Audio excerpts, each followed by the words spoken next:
ఒక అమ్మకు ఒక కన్నే ఉండేది. దాంతో చిన్నప్పటి నుండి కొడుక్కి వాళ్ళ అమ్మ అంటే అస్సలు ఇష్టం ఉండేది కాదు. ఈ కథ లాస్ట్ వరకు వింటే ఎలాంటి వారికైనా కన్నీళ్లు ఆగవు. ఒక పల్లెటూరిలో శాంతి అనే ఒక తల్లికి ఒక కన్నే ఉండేది. భర్త ఏళ్ల క్రితమే చనిపోవడంతో ఆమె కొడుకు ప్రకాష్ను అల్లారు ముద్దుగా పెంచుతోంది. ఒకరోజు ప్రకాష్ స్కూల్లో పేరెంట్స్ మీటింగ్ జరగడంతో చెప్పా పెట్టకుండా వాళ్ళ అమ్మ అక్కడికొచ్చింది. కానీ అక్కడ ఆ పసివాడి స్నేహితులు, ఏ ప్రకాష్, మీ అమ్మ రాక్షసిలా ఉంది, ఒంటికన్ను అని ఎగతాళిగా నవ్వారు. ప్రకాష్ ఆ అవమానాన్ని తట్టుకోలేక ఏడుస్తూ ఇంటికి పారిపోయాడు. అప్పటి నుండి వాడికి వాళ్ళమ్మంటే అసహ్యం మొదలైంది. ఎందుకు వచ్చావు, నా పరువు తీశావని అరిచాడు. ఆమెతో మాట్లాడడం మానేసి చివరికి ఆమె వడ్డిస్తే తిండి కూడా తినేవాడు కాదు. ఇలా సంవత్సరాలు గడిచిపోయాయి. ప్రకాష్ వాళ్ళ అమ్మను వదిలేసి పట్టణంలో పెద్ద ఉద్యోగం సంపాదించి పెళ్లి చేసుకుని స్థిరపడ్డాడు. ఒకరోజు కొడుకుని చూడాలన్న తపనతో ఆ తల్లి అతని అడ్రస్ పట్టుకుని తలుపు తట్టింది. ప్రకాష్ కూతురు తలుపు తీసి ఎవరు కావాలని అడిగింది. లోపల నుండి ప్రకాష్ వచ్చి ఒంటి కన్నుతో చిరిగిన చీరతో ఉన్న ఆ తల్లిని చూసి, పాప లోపలికెళ్ళు, బిచ్చగాళ్ళొచ్చారని.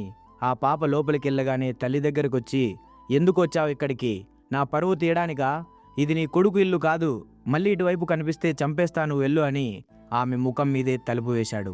ఆమె కన్నీళ్లతో ఆ దారిలోంచి మౌనంగా వెనుతిరిగింది. కొన్ని నెలల తర్వాత ఊరిలో పాత విద్యార్థుల కలయిక జరిగింది. ప్రకాష్ కూడా అక్కడికొచ్చాడు. ఫంక్షన్ ముగిశాక భూమి పత్రాల కోసం ఆ పాత ఇంటికి వెళ్ళాడు. అక్కడ దుమ్ము పట్టిన నేల మీద కదల్లేని స్థితిలో చివరి శ్వాసలో ఉన్న తల్లిని చూసి అమ్మా అనగానే కొడుకును చూసి ఆమె ఎండిపోయిన కళ్ళల్లో నీళ్లు తిరిగాయి. నేను ఫంక్షన్కి రాలేదులే నాన్నా, నన్ను చూసి నువ్వు మళ్ళీ నీ స్నేహితుల దగ్గర సిగ్గుపడతావని, నీ ఇంటికి కూడా ఇంకెప్పుడు రానులేనన్నా, భయపడుకని ఈ నిజం నీకు ఎప్పటికీ చెప్పకూడదు అనుకున్నా, కానీ ఇప్పుడు చెప్పాలనిపిస్తుందంటూ ఒక నమ్మలేని నిజం చెప్పింది. చిన్నప్పుడు ఒక ప్రమాదంలో నువ్వు నీ కన్ను పోగొట్టుకున్నావు. ఇక నీకు ఆ కన్ను రాదని డాక్టర్లు చెప్పారు. నా బిడ్డ ఈ లోకాన్ని ఒంటి కన్నుతో చూడాలా అని తల్లడిల్లిపోయాను.